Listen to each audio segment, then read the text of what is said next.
We're Good live. evening and welcome to WANA Live, the reading series of the Writers Association of Northern Appalachia. I'm your host, Damian Dressick, and this is your other host, Christina Fasonic. How is it in your world this evening, Damian? Well, the weather in this particular part of Northern Appalachia is quite excellent. Well, there are 5 states, in Northern App, so the weather can vary from location to location.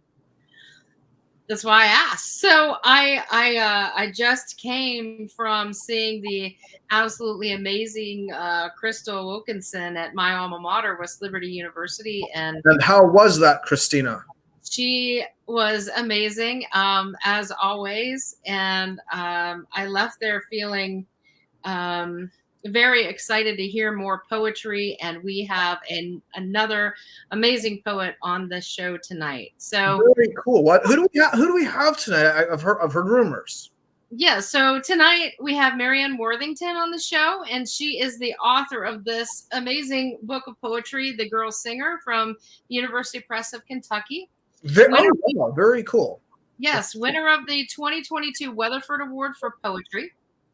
Her work has appeared in Oxford American, CALYX, Shenandoah, and Zone 3, among other places. Those are some awesome places. Yes. She received the Al Smith Fellowship from the Kentucky Arts Council and artist grants from the Kentucky Foundation for Women and the Berea College Appalachian Sound Archives Fellowship Program. She co-edited Piano in a Sycamore, writing lessons from the Appalachian Writers Workshop, and is author of a poetry chapbook. She co-founded and is poetry editor of Still, which we love, Still the Journal, an online literary magazine publishing writers, artists, and musicians with ties to Appalachia since 2009. She grew up in Knoxville, Tennessee, and lives, writes, and teaches in southeastern Kentucky. So let's bring her on the show. Excellent idea. Hello. Marianne, how are you tonight? Oh, you're muted, Marianne. I'm doing very well, and thank you for having me. We're so grateful you could make time to be here. So I have to say, before you read, that when I first saw this book, I had to have it because I have an absolute obsession with girl singers, especially, and that started, of course, with the icon Loretta Lynn. And so I'm so delighted that you're on tonight and you're going to be reading from this great book. Thank you. Thank you so much. And we'll see you in a minute. Okay.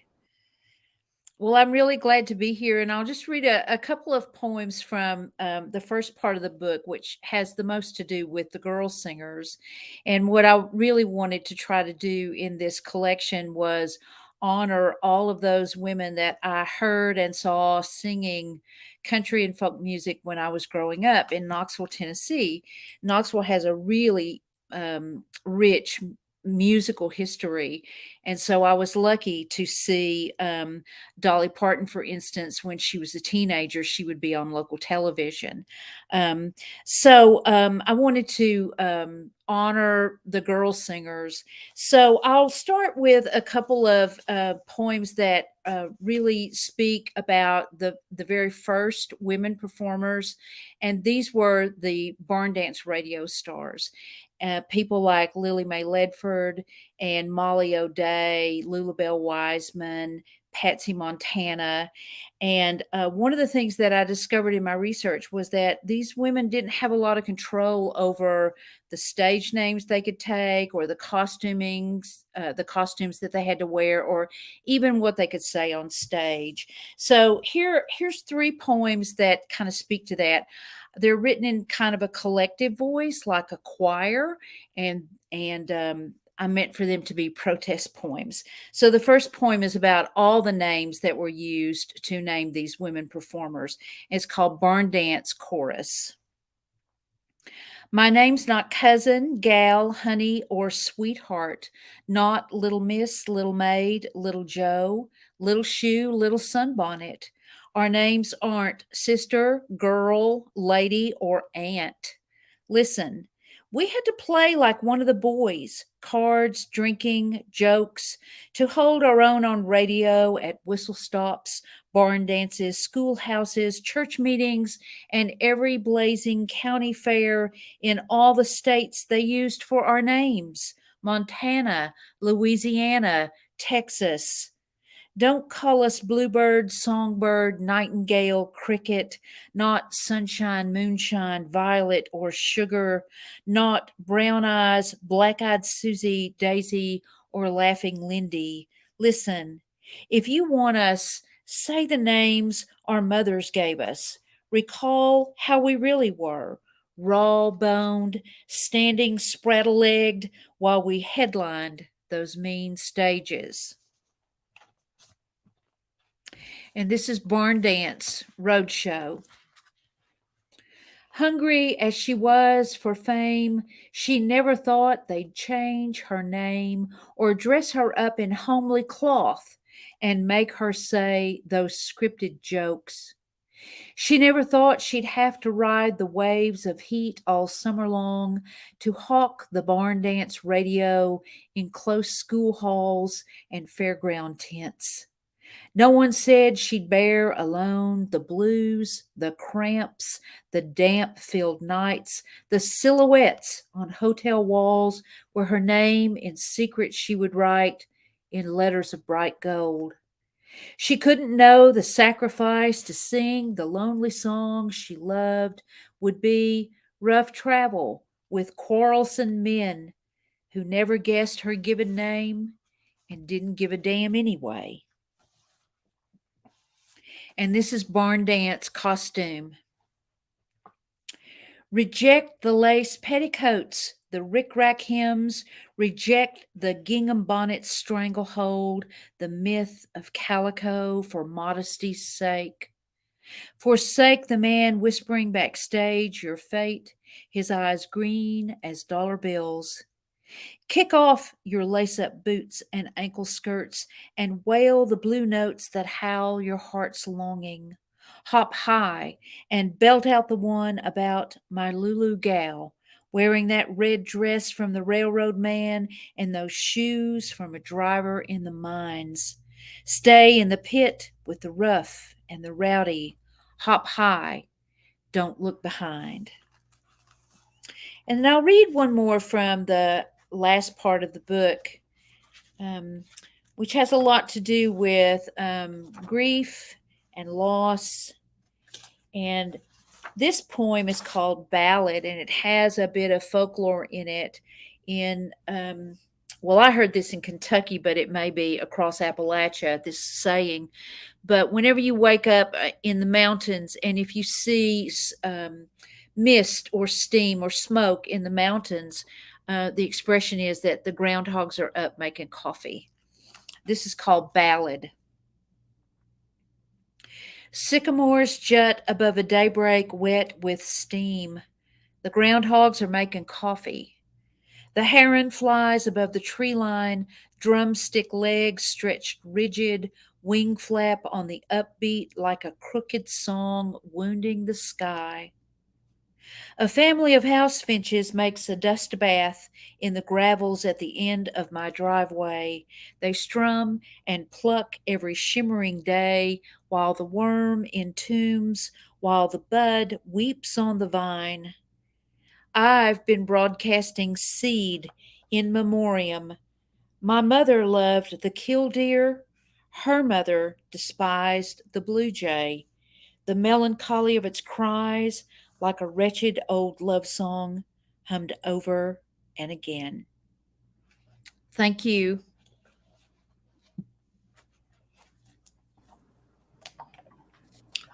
Thank you so much, Marianne. I love those poems. Thank you. I especially love the barn dance stuff. It's like a whole world of music with which I am not conversant, and I really I want to learn all about it now. Yeah, it's pretty fascinating. The National Barn Dance in Chicago was the most popular barn dance radio show, and it ran, from the 20s, I think, into the 80s. And that's where a lot of the women got their start. And then one of the guys that was in charge of the talent moved everybody first to Cincinnati. He called it the Renfro Valley Barn Dance, and it was in Cincinnati first, and then it moved on down into Kentucky, and it's still there, the Renfro Valley Barn Dance. Wow. So the history is still very current. Very cool. Yeah, I want to look up all of these women. I checked out Patsy Montana.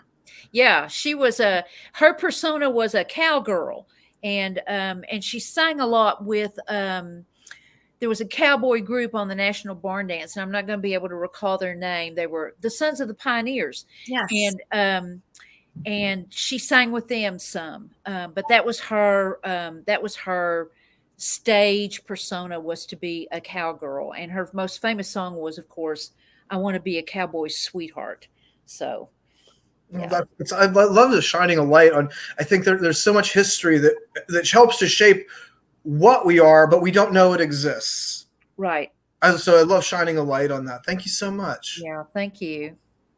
Well, I clearly love everything about this. As a, I live in Wheeling, West Virginia, which is home to WWVA. Yep. And we had some major girl singers take our stage, and I had the opportunity several years ago to be on that stage for something else. And I was in the dressing rooms downstairs, and I was like, I'm in their steps. I'm walking their steps, And so I was thinking about everything I had read, because I'm a little too young to have appreciated like that era.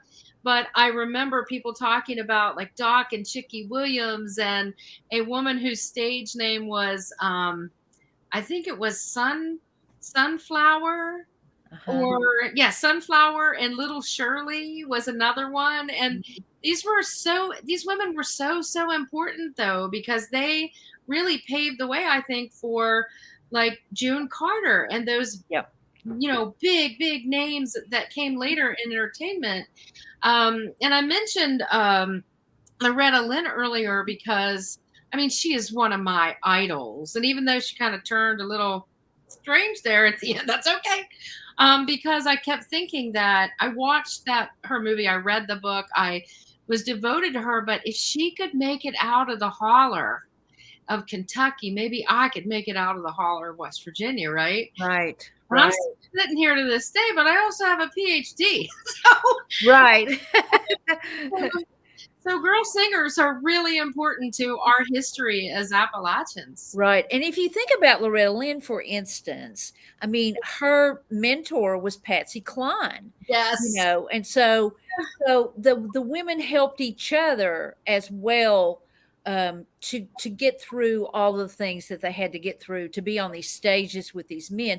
And the girl singer was really a pejorative term. It meant second fiddle. It wasn't the star, it wasn't the headliner, it was the girl you brought on to sing. So Loretta Lynn was the girl singer for the Wilburn Brothers, and Yes. Dolly Parton was the girl singer for the Porter Wagner show. So even until the 70s, we had this sort of notion of these men running the show, and then they would have a hymn and a comic and the girl singer. Well, and it always felt like, at least from my vantage point as a little girl thinking about it, that the girl singer was always replaceable. Exactly. Yes. Are you trying to tell me that Loretta Lynn is replaceable, Christina?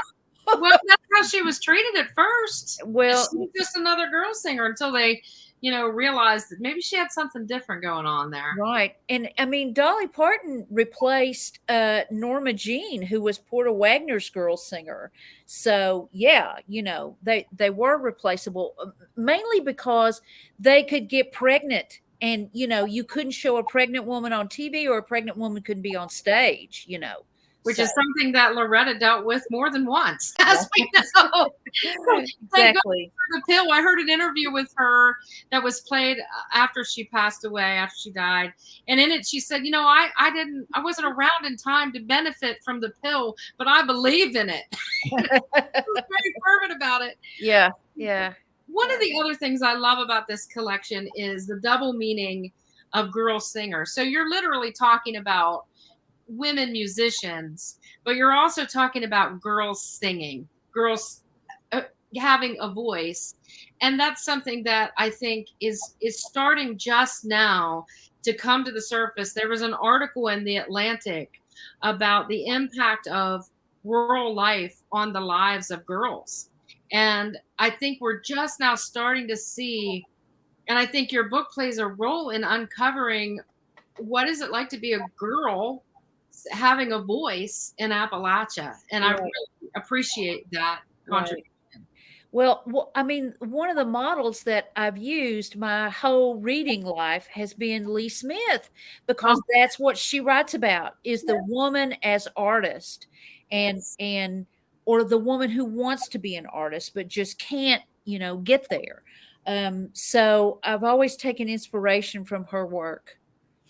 Yeah, no, I can definitely see that. And it's so important that we talk about women as artists, women as actors in their own lives. Right.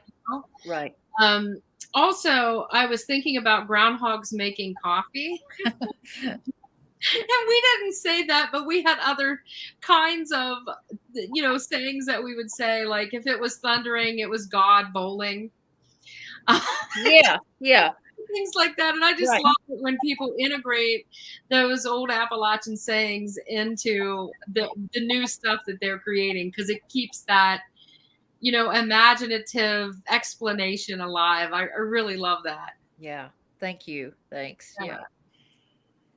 Yeah, I like that you not only kind of quote the idea of groundhogs making coffee, but you also gifted us with a phrase that I think many of us will be employing moving forward: rough travel with quarrelsome men. I see myself employing this. Yeah. So one of the things that the barn dance radio performers had to do was, radio was like the academic year. So there were only sponsors for radio for 9 months. And then, so during the summer, the barn dance players had to go on tour to make a living. And so there was a lot of travel. In fact, one very popular entertainer named Linda Parker, who was at the National Barn Dance, died of appendicitis because, no one would take her seriously. She was on tour and no one would, really take her seriously about her pain that she was having, and her appendix ruptured, and, she died because of that. And then when she was memorialized, they made up this whole history about her, like being this farm girl from Kentucky, and she wasn't. She was from Chicago, and it was just, they played it to the hilt, so. When you found that information, you must have been astonished. I was very astonished. I really was. And she was a nightclub singer in Chicago, and they recruited her to come over and sing at the barn dance. And that, of course, they changed her persona and everything. And oh my gosh. Yeah. Wow. If they can't be honest about you when you're dead, can they ever be honest about you? Yeah. Wow. So we have some folks who are saying hello. Yes. Okay. Are you working the controls over I was, and it Go ahead. I didn't know that I was doing it. So Laura Dennis is saying Marianne with an exclamation point. Laura's my writing buddy. We live in the same place. So. Oh, wonderful. Mm-hmm. Very cool. And Matthew Kingsley is saying yay. Hey, Matthew. Got your cheering section here. Yeah. We've also got Jennifer Lick. Hi, Jen. And Susanna Nestor has finally found you. Hi, Susanna. I'm glad she found you. Yes, that we weren't missing. So it was really great to have you on the show at last. Thank you. And we love still and think that it's just so important to, our culture as Appalachians, but Appalachian writing in particular, to, preserve and promote the work and the voices of our region. I mean, we need more outlets, you know, Yeah. and it's just such good work. And I look forward to reading it and rereading it, you know, as often as it comes out. So And thank you so much. I want to say this is not about you as a poetry editor, but but you're here as an emissary. I really love the look of Still. Oh, I thank show it you. to my students, and every semester I say, "This is what, like, take a look at this. This is an example of a really well put together literary magazine." I'm so glad you're using it with your students. That makes it, you know, sometimes when you edit a magazine, you think no one's reading it, you know, or you only hear about the mistakes, you know. Nobody ever tells you what a good job you might be doing or that you're sharing it with your students. So I'm really No, we take a look at it, and I just, like, this is what, like, look at the professionalism here. Look at the visual business of the magazine, the curation of the work. So yeah, I use it as an example of a really strong, you know, this is what people can do. Yeah, thank you very much, and thanks for having me tonight. It was great fun to be here and to meet you both. Oh, yes. Well, you know, ASA is going to be in at Western Carolina University this next go round. Are you going to be there? We hope to meet you there. I am going to be there. I haven't been to ASA in a few years, but I am going next year to North Carolina. So yeah, wonderful. Cool. We'll Oh, wait, we see got one more quote. Lisa Kwong says, "Yay, Still." Lisa, yeah. Maybe we can share a table or something at ASA next Oh, hey, let us know. We're always into that. That'd be super cool. We've shared tables with Bottom Dog Press and some other organizations. So anytime, let us know. Okay, good. You make a song for promiscuous. Well, maybe we are. Anyways, good night, everybody. Good night. See you next week.